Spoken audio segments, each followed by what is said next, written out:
Hey guys, time to chill out with Sub-Zero7 and welcome back to Let's Play Sonic Adventure. Last time we took charge in the main campaign of this game, facing off against Chaos Zero and exploring Emerald Coast as we got a feel for the game itself. Today, it's time for us to head out with the main story objective in mind, collecting Chaos Emeralds and beating Dr. Eggman to the punch for gathering them. Now, something I mentioned last time is that there's a bit of canon welding with this game in regards to Eggman's canonical name. You see, the West always knew him as Dr. Robotnik, Dr. Ivo Robotnik to be exact, but the East actually always knew him as Dr. Eggman. If you notice over the course of this game's text, Sonic always calls him Eggman, whereas Eggman himself refers to himself as Dr. Robotnik. They just sort of combine the two names together in an attempt to satisfy both audiences, similar to how Charlie Nash in Street Fighter is known as Nash in Japan and Charlie in the West. They just gave him both names. Honestly, not the worst idea, and I think it's a neat touch, actually. But for now, we have this little thing. This is the Windstone. It looks like a key. The design must mean something. Well, that's true, but this is actually our key to accessing one of the next stages. Carry this key over this way. We find this explorer dude. What's up, bro? Got something to tell me?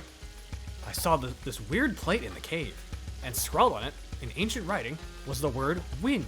I bet it's a clue to something. No shit.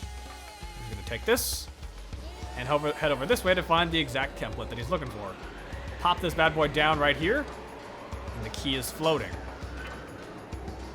opening the way to our next stage. Welcome to Windy Valley. I must warn you, once again, great music is approaching.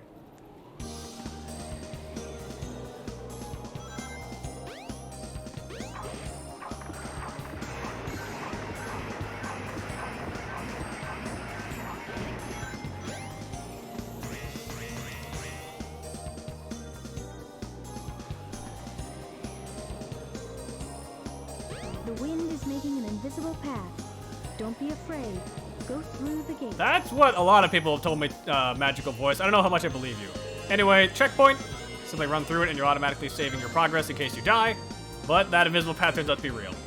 That mystic voice will basically act as your hint guide for this game, so don't be afraid of it. Feel free to tap it whenever you want to know where to go next. Also, we're carrying an electric shield with us, meaning that rings will be automatically pulled toward us. Quite nice.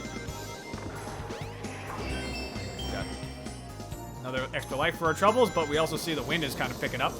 Because, it turns out, there's a tornado forming. When they said Windy Valley, they weren't kidding. But now, we're inside the tornado. Head straight up. You should be able to get out of the tornado. That's not how tornadoes work, but I'll take your word for it. Got another one of these panels, just jump. And keep pressing A so long as you want to keep moving, unless you want to kill yourself. If you do, seek help immediately. For now, just do some good bouncing. These trampolines will keep bouncing you higher and higher, so they're quite useful so long as you just stay still on them. And with one final push, we can get out of here.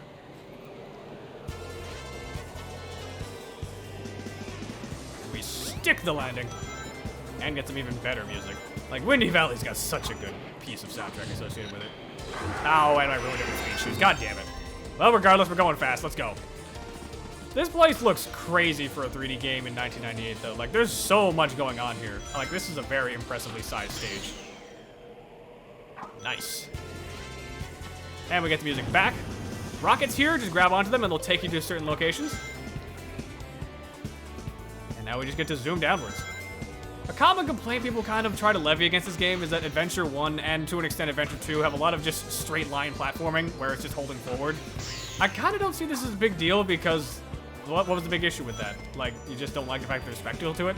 At least you're doing something interesting and not just moving in a straight line with nothing interesting happening. Forces. Plus, there's still some amount of platforming actually going on, and it's not just a straight line for the entire stage.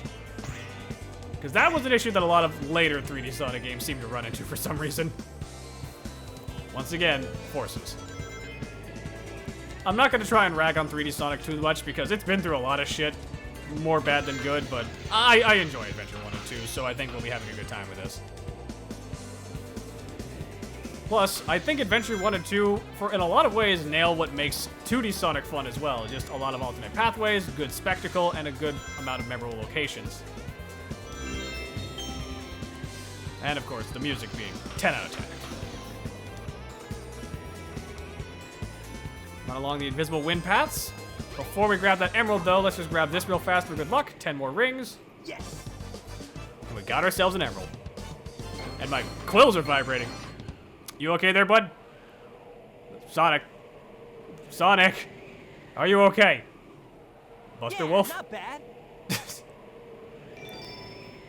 I also mentioned last time, level C completed. You'll note there's actually multiple objectives to stages.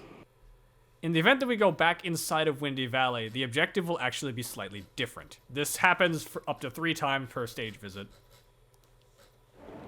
As soon as the game lets us back in, we drop back down. If we were to try and go back inside the stage, it'll give us a different objective entirely. Not normally a big issue, but something worth noting at least. Collect 50 rings and destroy the capsule. Now you got a ring quota they want you to meet as well. This isn't really a big issue, and the emblems don't actually add much in regards to, like, game completion or anything. There's no big special bonus or anything for getting everything. But there is something that I can at least mention for it, but that won't be for a while. I'm just gonna speed right through this, and I'll see you guys at the end of the stage.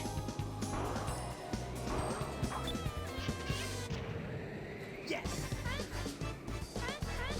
Easy peasy. Yeah, these kinds of alternate missions really don't add much. They're just replaying the stages again for whatever purpose, but they're not the worst thing in the world, I suppose. Yeah, not bad.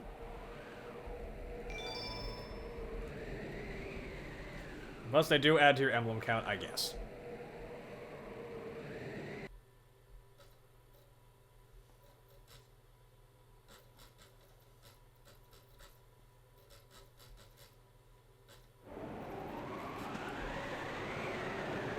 But yep, that's all there is to it.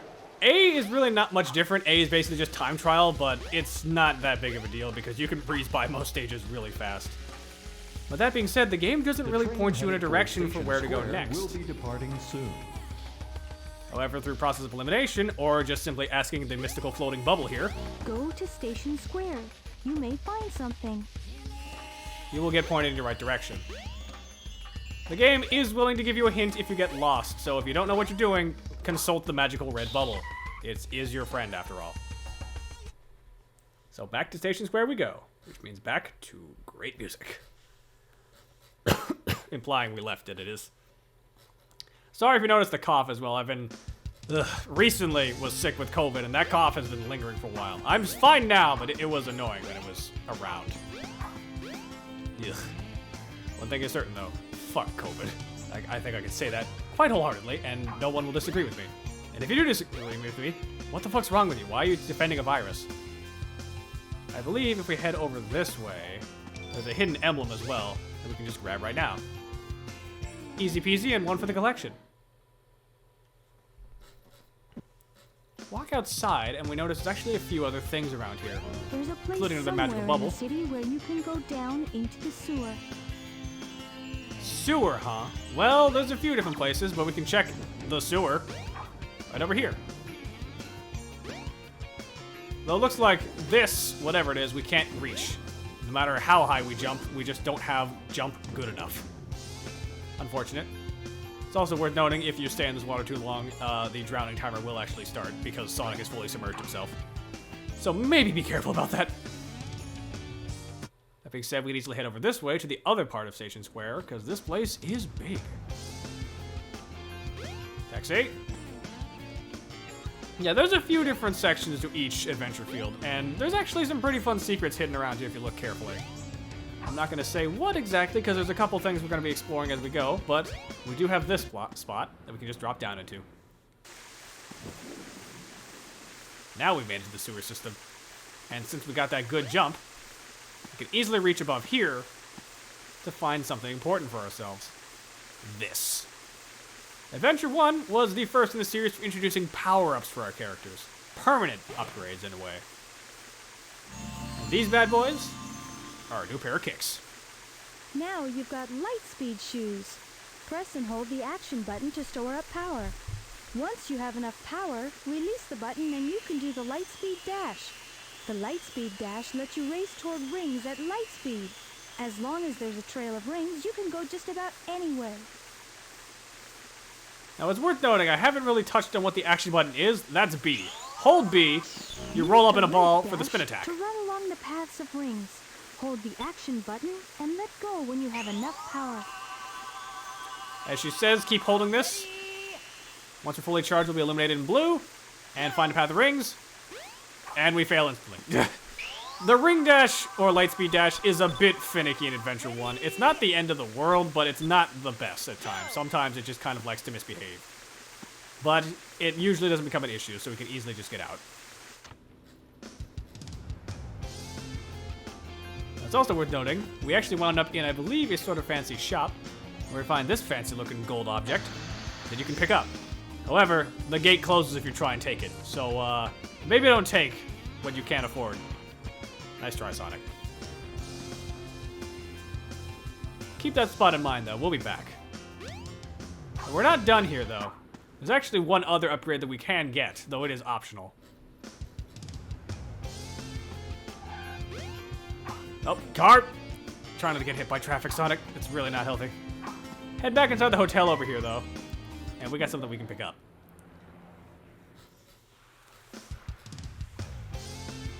What you want to do is head up these stairs to find yourself a pair of buttons. If you may have noticed, the lightspeed dash actually is good enough to activate buttons on its own, and there's a door that opens over there. If you activate it and then run inside using lightspeed dash, there's another upgrade for us. One that makes lightspeed dashing a bit better. This is the crystal ring. This reduces the time needed to store power for the lightspeed dash. Yeah, it's just a time reducer. Why is this an optional thing and not just part of the kit by default? I have no idea. I guess I wanted to make you work for it. But hey, secrets, I'm appreciative of that, so why not? Now let's head out here.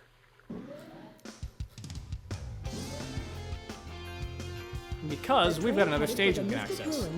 If you remember from last episode, we saw the casino was available, but only open at night.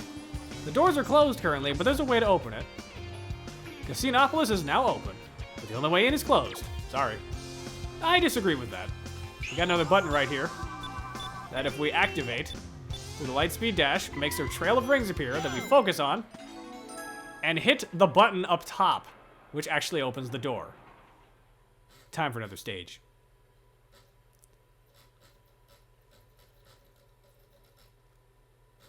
Now, Casinopolis is a bit different in that it's sort of an open-ended stage. There is one major target, getting the Chaos Emerald at the end of the stage over here. However, this is the vault. Jump on the switch to deposit your rings. The only way to access this emerald without really glitching the game out is to actually deposit rings. You need a very large amount of rings here in order to access Try it, and though. deposit as many rings as you can. It may even help show you the way. Exactly. Our mystical bubble friend here is giving us guidance, but they're not really going to tell us how many. The magic number is 400, which is a lot. We haven't even counted that many in one stage so far, but we have ways of getting rings.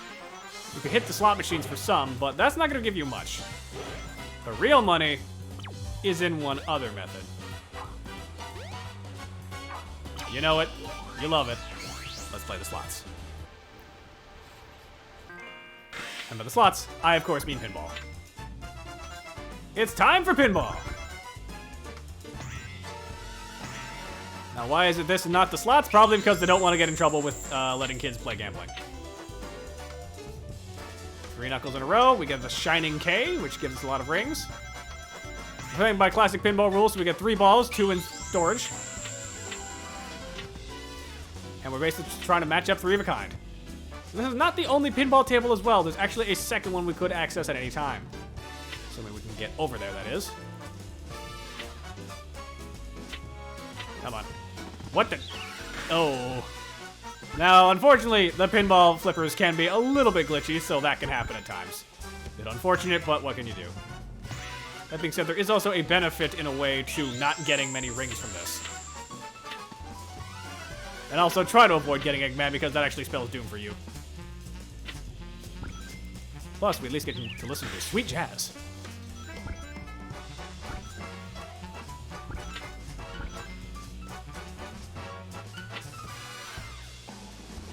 Alright, they open the way over here. Now, unfortunately, the problem with the pinball board here is that you just don't have much control over it. And if you happen to not get enough rings, you get knocked into the sewers. This is the other way to make money easily. And that might be surprising to you, but no, this actually is a real way. Lightspeed dash up here, crash that bomb, get some extra money. Avoid the smashing balls. Now let's grab some money.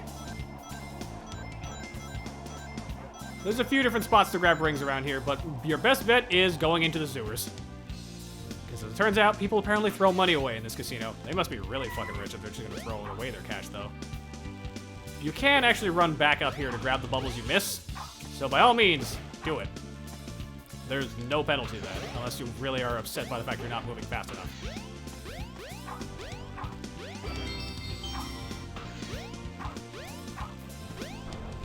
Let's grab this last one for good measure. We're already at 210 rings, which is a very good number to have.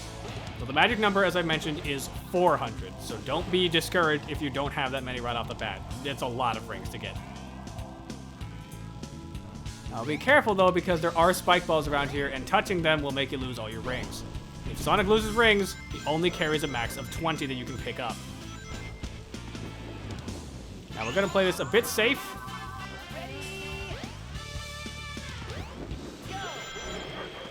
And zoom through that. Because in doing so, we get ourselves some invincibility. We're completely immune to damage for a little bit, so pay that no mind. Also, we got showers. Just gonna take a shower real fast, don't mind me. Oh wait, I'm invincible. Damn it, I can't get clean. No! Though, for real, we can actually just exit quite easily by just going out this way. Let's go deposit these rings. After we grab a few more, I guess. Yeah, that's a bit of an issue with the slot machines here, is that they're very easy to accidentally hit. Plus, every 100 rings is an extra life, so it doesn't hurt to also get another 100 or so. If you're right on the cusp of it, might as well hit it. Let the machine grab you and shake you for all you're worth. And we're up to 300. Close, but not all the way just yet. We're not able to reach up high just yet. And Tails can't be bothered to go fly and grab it himself, so, you know. It may even help show Gotta you the improvise. way. We already took that path, so we're gonna go play this one. This pinball table is the fun one. Because this one is Knights. Assuming any of you actually played the Sega Saturn Classic / the kind of odd Wii sequel. Well, I suppose it was free on Steam for a little bit.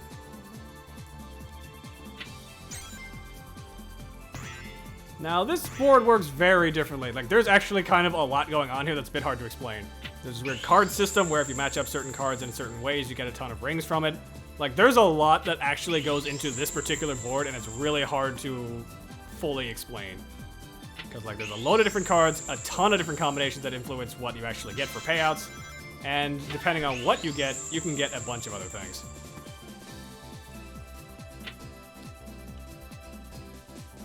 And Sonic just didn't feel like getting anything that time, I guess. You can also shake your analog stick to actually tilt the stage, which is nice. And get a foul anyway, god damn it, Sonic.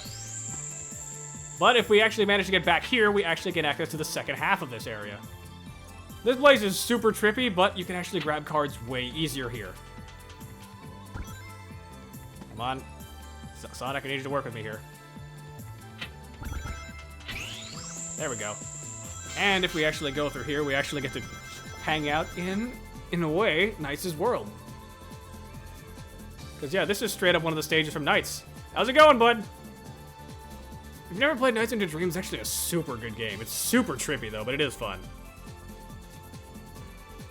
That's what happens when Sonic Team makes a non-Sonic game, I suppose. They get really weird ideas. I kind of wish they could make more, but man, no one fucking buys their other games. Then again, I'm a Monkey Ball fan. I've known that for years. Sega don't fucking buy my IPs that I care about. Ugh. Sucks.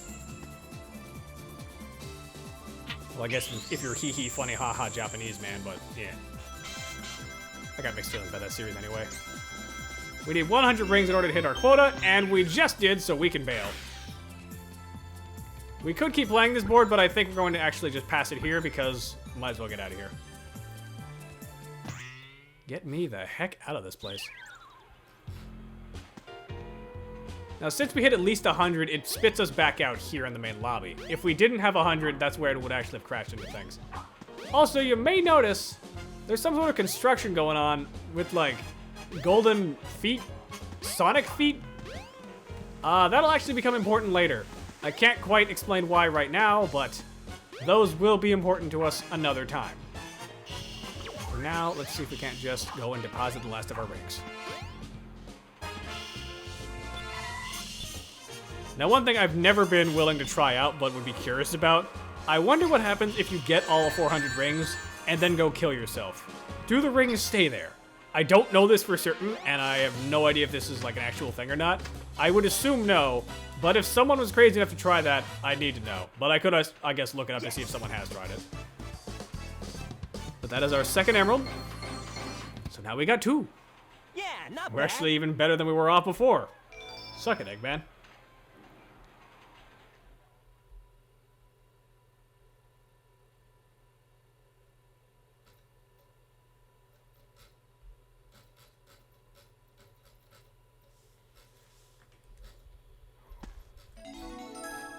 Ooh, we got a thing. S. Asin. As Casino.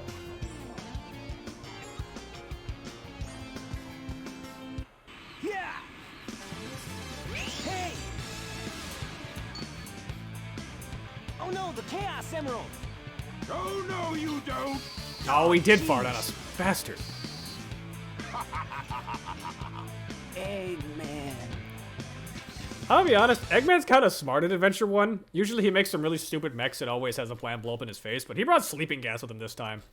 Kind of tricky. Like, I gotta give points for Eggman for actually knowing what the fuck to do. And Sonic, what are you doing with your legs? Oh man, what happened to that emerald we just had? I guess Eggman's got one of them. But the other one's safe. And that guy must be desperate. That means his 2 to our 1, and that's not good. Wait, we're floating. Come on, Sonic. Wait a minute, we're not even on the ground. Oh my god, we are just straight up floating. Oh wait, no, looks like we're on solid ground again.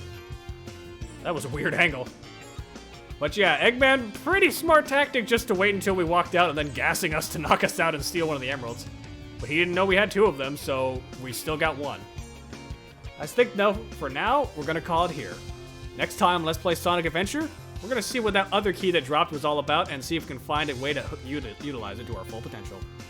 Till next time, ice out.